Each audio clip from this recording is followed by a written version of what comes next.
जायलाच पाहिजे भेटायला. कोमात गेलता ना ते माणूस. एवढं कसं आहे, घंट्यावर घटका मोजित असल्यावर जायला पाहिजे हो. असं काय करता? माणुसकी नाही का तुम्हाला? नाही माणुसकी राहिली? असं कसं हो? माणुसकी जिवंत असली पाहिजे माणसाची. बिचारा कोमात गेले, 4-2 घंट्याच्या इशावर आले, भेटायला नाही जायला पाहिजे. असं कसं? शेवटचं बघणं गरजेचं असतं ना. परिवार आहे ना, पारिवारिक भेट होती. परिवार आहे ना त्यांचा, चुलते पुतणे. मी सांगितलं ना, मगाशी सांगितलं त्यांना की त्यांच्यावर जर पक्षाचा दबाव होता, सरकारचा दबाव होता धसांवर, तर त्यांनी मीडियात यायला पाहिजे आणि त्यांनी जाहीरपणानं सांगायला पाहिजे होतं, जाहीरपणाने, की मी माझ्यावरती अमक्या लोकांनी पक्षातल्या दबाव आणलाय.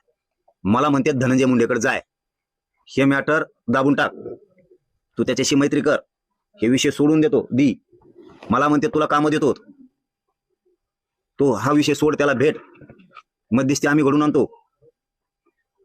पण धसांनी असं म्हणायला पाहिजे होतं मीडियात येऊन की मला पक्षाने दबाव टाकलेला असून, सरकारने दबाव टाकलेला असून मी मराठ्यांशी गद्दारी करणार नाही.